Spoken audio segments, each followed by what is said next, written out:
Aliens rejected her for being a mother, but one human saw her worth. The wind was cold and dry as it swept through the landing zone of station. Varix 9 and the sky above was filled with the glow of arriving ships, blinking red and white in the distance, and under a broken sign that buzzed with old power stood an alien woman with skin the color of moonstone and small horns that curled around her ears, and in her arms she held her sleeping child wrapped in worn fabric that barely kept out the chill. The job board lit up beside her showing work offers in every known language, and each offer flashed with urgency and credits promised for those who would take the task. But next to every job listing were words that made her heart sink again and again. No dependents, no families, single applicants only, and she read them all in silence as her child stirred weakly against her chest. She stepped forward anyway and pressed her clawed finger to one listing. It was for cargo handling in Dock 12, and the system scanned her ID, her past jobs, her race, and then it blinked red rejected.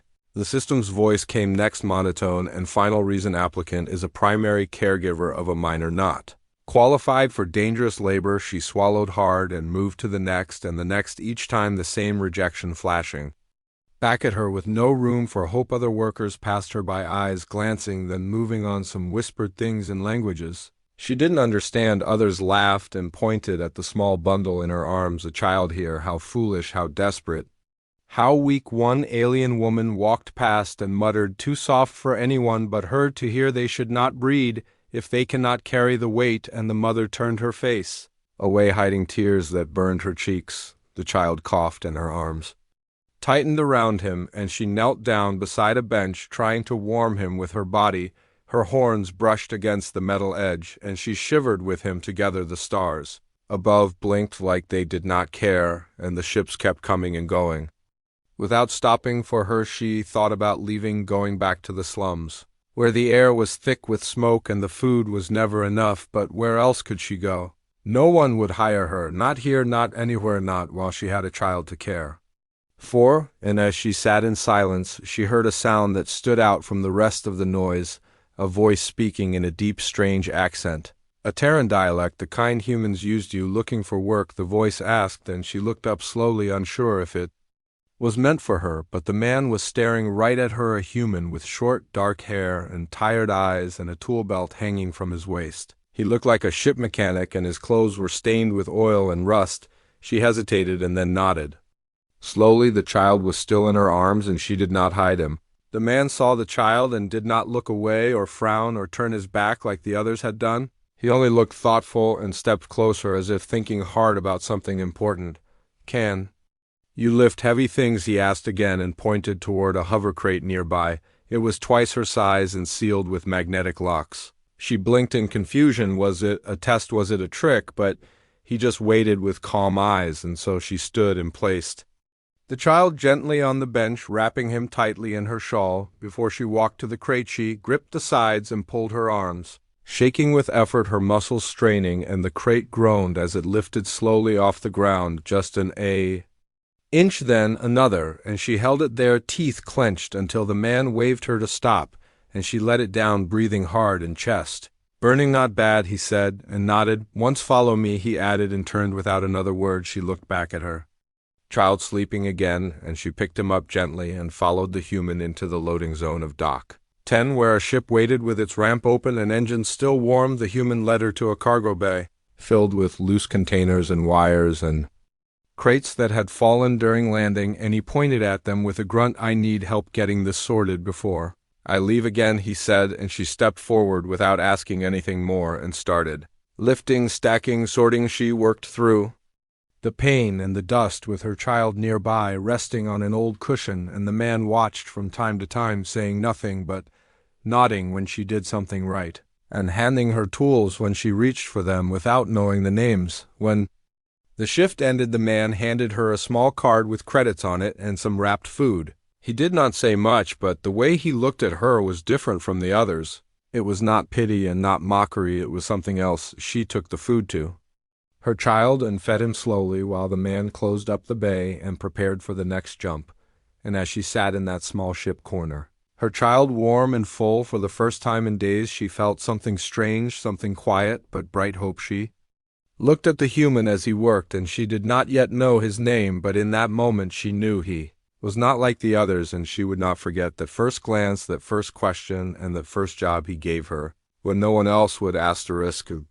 Ship was old and full of scars from past flights, and inside the cargo bay cables hung like vines from the ceiling and the floor, rattled every time the engine hummed, but to the alien mother it was a castle, because inside this place no one pushed her away, no one turned their eyes when they saw her child, and no one told her she was unfit just because she had someone small to protect. The human moved through the ship like he had lived in it forever, his boots thudding against the metal floor, with slow, heavy steps, and his hands always fixing something, patching broken wires, hammering loose bolts, replacing parts that looked older than her own people's records, and he spoke only when needed, but every word he said felt clear, strong, and full of strange care. She watched him from the side as she worked her arms, lifting crates that were too heavy for her kind, and her back aching with every movement, and yet she never stopped, because each crate moved, each box stacked was a moment closer to her child's safety, and every credit earned meant another day with food and shelter and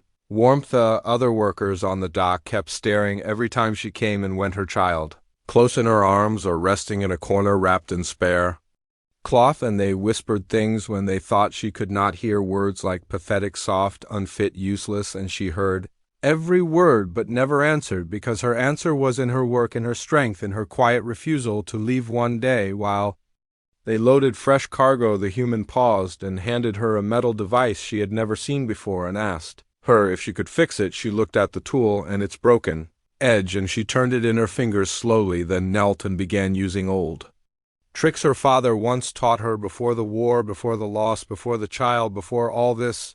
When she handed the tool back, repaired and humming with energy, the human took it without a word, but his eyes looked at her with something new, a flicker of respect, and after that he gave her more things to fix, more tasks that needed care, not just strength in her hands. Learned fast, because she wanted to stay, and she wanted to matter. That night, while her child slept beside a crate, she sat on the floor cleaning parts when the human returned from the control room and sat down across from her. Without saying anything for a long time, he just watched her hands work, and then finally asked, "Why did you not run when everyone else turned you away?"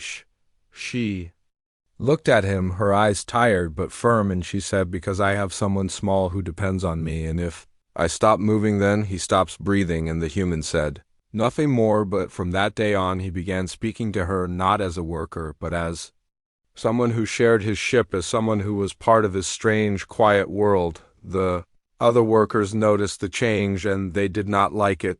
They grumbled when she was given better tools.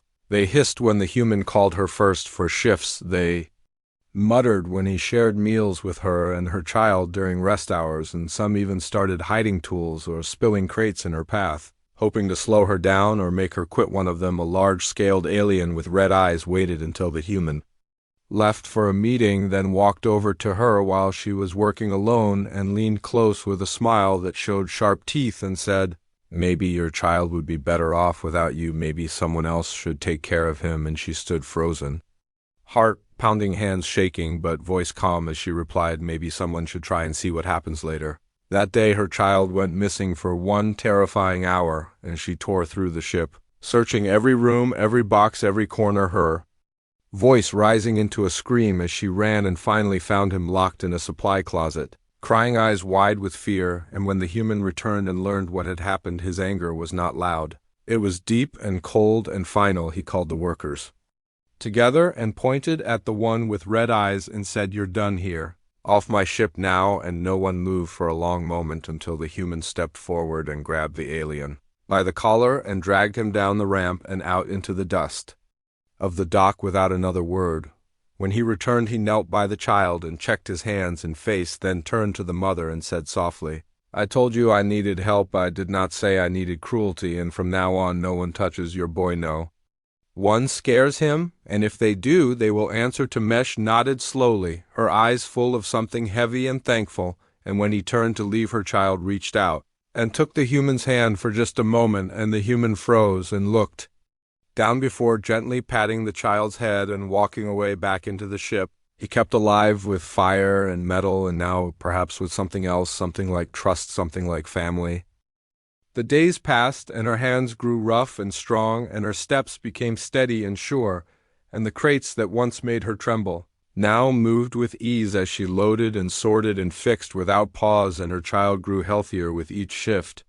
And the color returned to his small face, and his laughter sometimes echoed softly through the cargo bay like sunlight in a forgotten place. But not everyone liked the change, and not everyone stayed silent, and the other workers began to show it, in ways both sharp and quiet. And when she walked into the supply room, the conversation always stopped, and when she reached for tools, they were missing or broken or moved without reason, and when she spoke her voice was often met with silence or smirks or whispers behind her back. They called her weak because she was a mother, and they called her slow because she carried a child, and they said the human was soft for keeping her, and they said it loud enough so she could hear, and every time she heard them she only worked harder and faster and quieter, because she knew the only way to silence hate was to prove it wrong. One day, as she cleaned a damaged circuit board, she heard a loud crash behind her and turned to see a broken crate spilled across the bay, and inside her child sat, frightened, covered in spilled tools and metal scraps, and she ran to him, heart-racing, arms shaking, and held him close and scanned his body for cuts or bruises. And when she looked up, she saw two workers in the corner, laughing behind gloved hands. She said nothing and picked up every piece and every bolt and every shard while holding her child in one arm, and she worked until the bay was clean again and the workers left before the human returned. And when he asked what happened, she simply said a crate tipped, and he looked at the broken latch and the scattered marks and frowned, but said nothing more. Later that night she found her food missing and her credits short, and she knew someone had entered her locker and taken what little she had, and her child asked why there was no warm meal, and she smiled and said they would share what was left, and she lied with a soft voice so he would not worry, and he believed her because children always believe their mothers. She began to sleep lighter and kept her child closer and worked longer hours to earn back what was stolen, and though her body ached and her eyes burned, she refused to fall, because every time she thought of stopping, she looked at her child and remembered the cold nights before, and the hunger before, and the empty eyes before the human gave her a place. But the whispers did not stop, and one morning she stepped into the engine room and found her name scratched into the wall with crude slurs and ugly words, words that cut deep, because they came not from truth but from fear and jealousy and hate. And she stared at them for a long time before picking up a cloth and scrubbing them clean without a word. The human noticed her silence and asked if something was wrong, and she wanted to tell him everything, but something in her heart said not yet, because she needed to be strong a little longer, and because she did not want to seem weak again, even though she was anything but weak. The turning point came when a fire broke out in the maintenance bay, and smoke filled the corridors, and alarms screamed, and everyone ran toward the exits, and in the panic someone shouted that a child was missing, and the workers froze, unsure and unwilling to go back into the smoke. But she did not freeze, and she did not hesitate, and she ran back through the choking air, calling for her child and tearing through the haze and searching every corner, and finally found him curled behind a storage crate, coughing and scared, and she lifted him up and ran back through the flames and fell at the edge of the bay where the air was still clean. The human reached her first and pulled them both out and checked them for burns, and held the child with hands that shook just a little, and then looked at her with eyes full of something fierce and proud and afraid, and then turned to the others and said, "She is more crew than any of you will ever be, and if anyone touches her or her son again, they can walk back to their cold, empty world alone." From that day on, the whispers stopped, and the lockers stayed locked, and the tools stayed where she placed them. And while some still stared, they did so with caution and distance, and some with quiet respect, and the human gave her more shifts and better tools, and even asked for her thoughts during planning meetings, and she answered with quiet wisdom that surprised even him. Her child smiled more, and the ship felt more like home, and though the wounds of hate had not fully healed, she had proven herself in the fire, and no one could take that from her now. And in the silence after the storm, she sat beside her child and whispered a promise to keep rising, to keep fighting, to keep building a future with the hands they said were not strong enough to hold anything but pain. The Morning started with quiet engines and low voices as the crew prepared for another heavy shipment, and she arrived, early as always, with her child wrapped in thick cloth and her boots echoing down the empty corridor, and she went straight to the cargo bay without speaking, because she knew her tasks and she did them well, and she took pride in doing them better than most. The human captain was already awake and checking the supply logs, and when he saw her he gave a small nod, not because he had to, but because he respected her, and she returned it with a look that said she was ready for the day.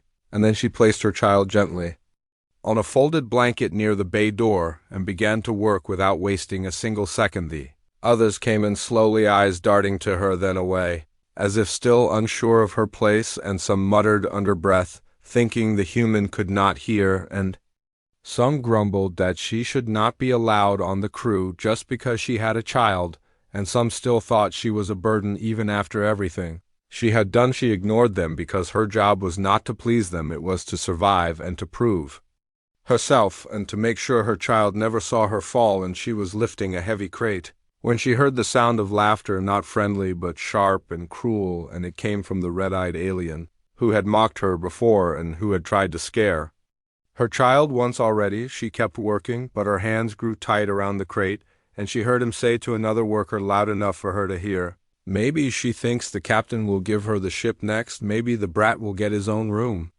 And maybe we should all bow to the queen of broken things." That was the moment the human walked into the bay, and everything went still, like the ship itself held its breath, and he looked around, slowly, his eyes landing on every face before stopping on the red-eyed alien, whose smile had already faded and whose hands were now twitching nervously by his sides. The human stepped forward and said in a voice that was calm but colder than space, "I warned you once, and you did not listen, and you thought I was joking, but I do not joke about safety or family or respect." And then he pointed to the bay door and said, "Get out now and take your hate with you." No one moved and no one spoke, and the red-eyed alien tried to argue, but the human cut him off and said, "I do not care what you think. I care that you made a child afraid, and that you think being cruel makes you strong, and that you forgot this ship runs on trust, not fear." The red-eyed alien took a step forward like he might refuse, but the human reached for the panel and the door hissed open and cold air rushed in,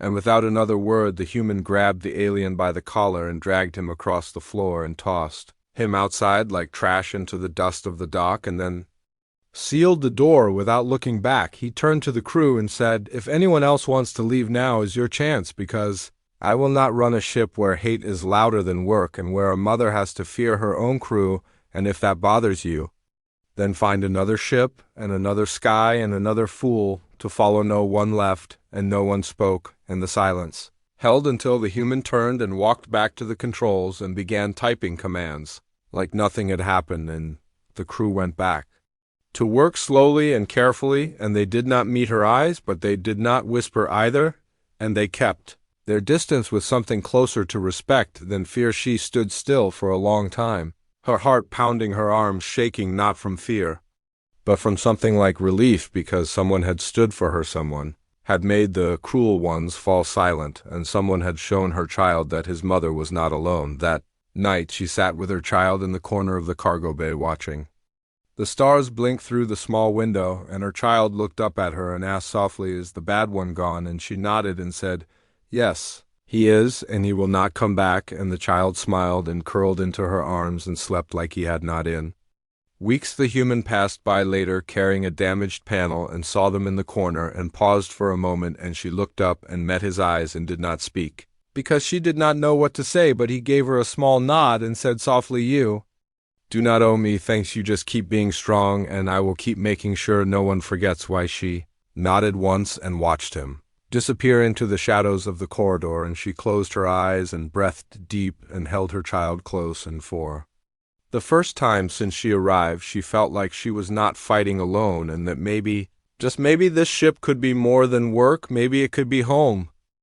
The sky above Station Varix 9 turned dark and strange as clouds of ash drifted through orbit, and the distant stars vanished behind a curtain of metal and dust, and the warning sirens began to scream in long, painful tones that echoed through every hall and every bay and every ship, like the cry of something ancient and broken, and afraid she was inside the loading bay with her child wrapped in cloth near her feet and her hands, deep in the engine of a ground crawler when the lights blinked.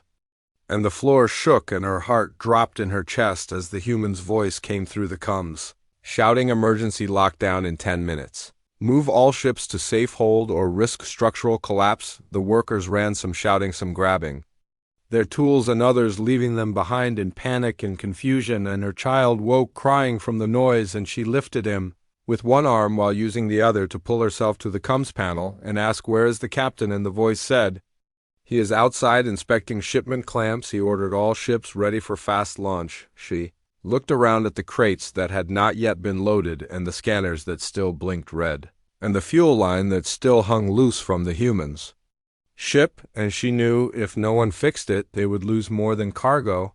They would lose everything, and no one else was coming back. Not now, not in this chaos, not when the floor itself shook with each pulse from the approaching storm. She strapped her child to her chest and pulled on the old pressure mask and ran through the chaos with tools in her belt and fire in her blood, and she reached the fuel line and began reconnecting it, with hands that shook from the cold and fear, but not from doubt.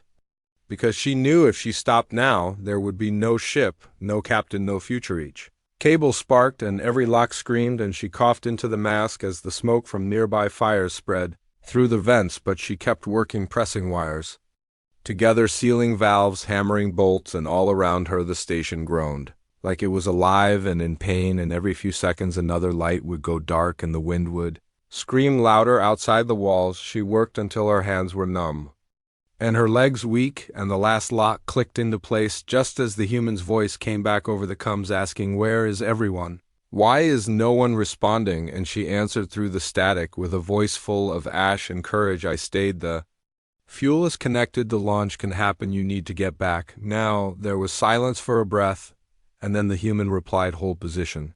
I'm coming in fast. Prepare for seal." And she dragged herself and her child to the control panel and keyed the launch prep and braced herself as the outer doors opened, just enough for the captain to leap through, covered in dust and sweat and fury, and he sealed them behind him and turned to her with eyes wide and full of questions, and then full of something like, "Oh, you stayed," he said, and she nodded, unable to speak, and he looked at the fuel lock and the ready engines and the child sleeping against her chest, and he said, "You saved the mission, and maybe more than that." And then he reached out and helped her to the bench and handed her water and wrapped her child with another layer of cloth from his own pack. When the storm hit the outer hull, it sounded like the fists of angry gods, and the entire bay shook like it would split apart, but the ship held, and the lights stayed on, and the engines hummed ready, and the human stood at the helm with her beside him, and together they watched the data feeds until the danger passed and the silence returned. Later the crew returned, shamefaced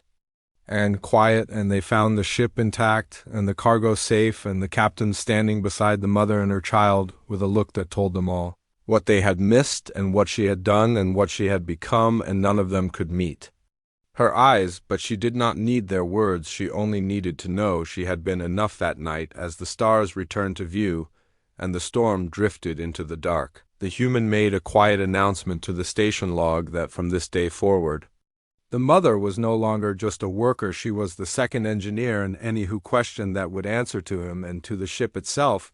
She sat in the crew lounge, holding her sleeping child and looking out into the stars, and for the first time in her life she did not feel like she was surviving. She felt like she was living, and that she belonged, not just because she had worked hard, but because someone had seen her and trusted her and believed in her when no one else did. And in the quiet of the ship, with the engines humming like a heartbeat, she smiled and whispered to her child, "You are safe now, and so am I." The sky was clear and calm when the council ship arrived, gleaming silver with blue emblems glowing on its sides, and its shadow fell across the docks like a silent threat, and every worker paused to look up as it descended with perfect precision, and no sound except the whisper of power that came from old engines designed for law and order and judgment inside the station.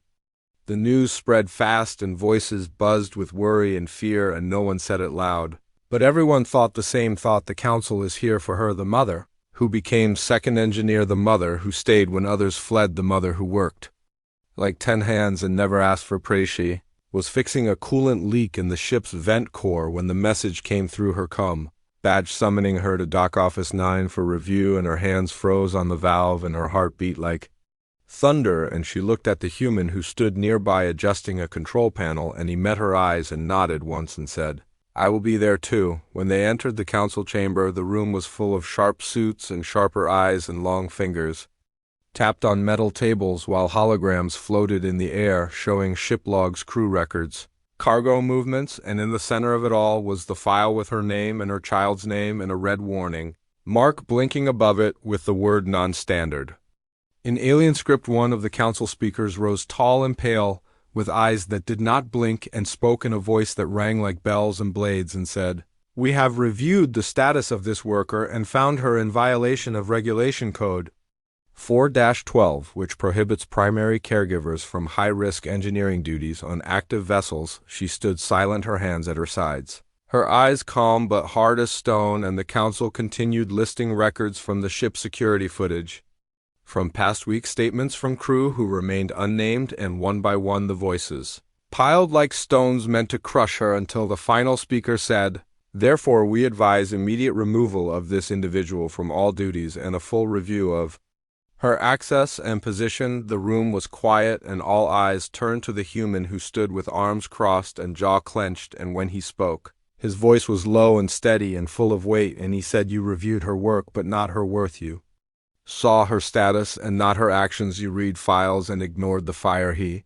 stepped forward and played a clip from the storm day showing her alone in the cargo bay, reconnecting fuel lines with a child strapped to her chest while the station shook and systems failed, and he said, "She did what no one else did. She stayed, and she saved this crew, this ship, this mission, and if she leaves, then I leave too." The council members murmured among themselves, tapping notes and adjusting views and trying to measure cost against order and risk against loyalty, and finally the lead speaker said, "Your words are noted and your threat is clear, but we still hold authority to enforce policy, and we ask again, do you retract your decision to employ her?" The human walked to the center of the room and looked each council member in the eye and said, "I do not retract.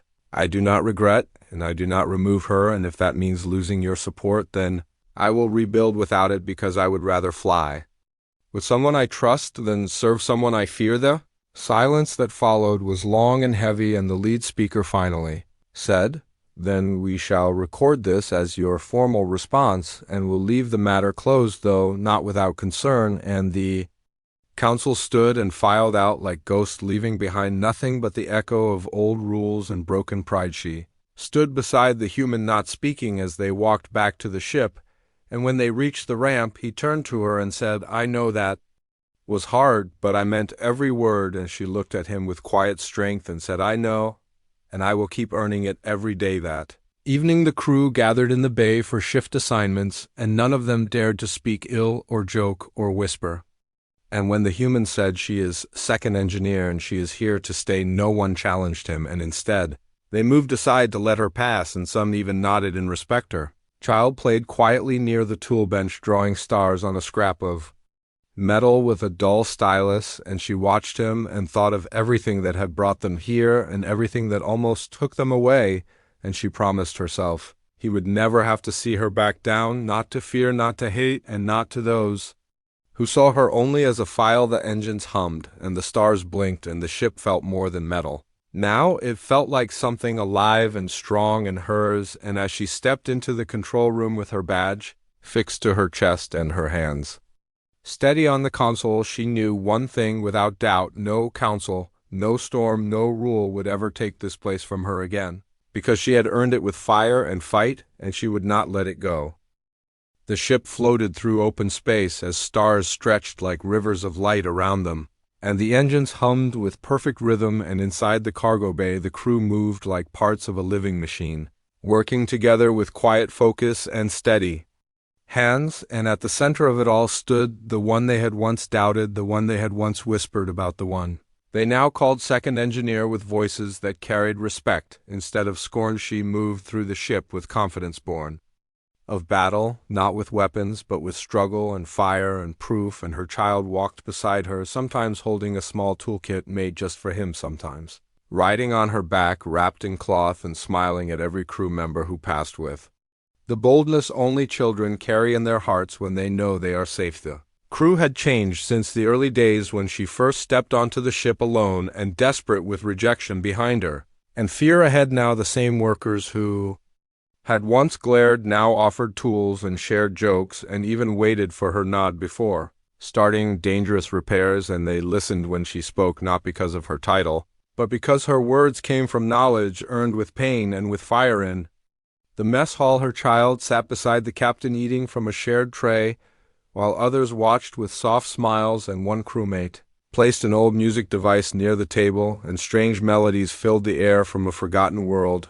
And for a moment, it felt like more than a crew, it felt like a family. And when she entered the room, the conversations paused only to welcome her with warmth that made her chest ache in the best way. The human captain called for a meeting the next day, not for a crisis, not for danger, but for a new mission, a critical supply run to a struggling colony on the edge of known space. And the crew gathered around the central screen, watching as the details unfolded. And when the captain said, "We need someone to lead this operation, someone who understands both the system and the people," every eye turned to her, and she stepped forward without fear. She spent the next hours planning the route, organizing the cargo, selecting the crew for each task, and checking the supply codes twice. And when the day came to launch, the ship hummed under her touch, as if it remembered the storm and the fire and the promise she had made that day that she would never stop moving forward, never stop proving her worth, never stop building a life from the pieces others had thrown away. The journey was long and not without trouble, and halfway through the cargo hold suffered a pressure breach caused by a faulty seal, and alarms blared and crew scrambled, and she was already there before anyone else, sealing the break with foam and metal and sweat. As her child watched from the upper deck, clutching the railing and whispering softly, "Be safe, be safe, be safe," they reached the colony just as the last of its power reserves blinked red, and the people gathered at the edge of the landing pad, thin and tired and hollow-eyed. And she led the team down the ramp, carrying crates of food and tools and water purifiers, and one small box with toys and warm clothes. And when the children of the colony saw her child step forward to share the first blanket, they smiled for the first time in weeks. The colony elder asked the human captain who she was, and the captain only said, "She is the one who makes sure we all come home." And that was enough. And that night, as they sat around a fire built from driftwood and laughter, she told stories to the children of the colony, stories of stars and ships and storms and courage. And one of the small ones leaned close and asked, "Were you always brave?" And she said, "No, but I never stopped trying." When they returned to the station, the logs recorded the mission as a success, with full marks and 0 loss, and the council sent a message of recognition not just to the captain but to the second engineer by name. And the crew clapped and cheered, and her child held her hand and said, "I told you they would see." And she nodded with eyes that shone with quiet joy. Later, she stood alone in the observation deck, looking out at the stars and thinking of the journey that had brought her here, and the voices that had tried to stop her, and the silence she had turned into strength, and the rejection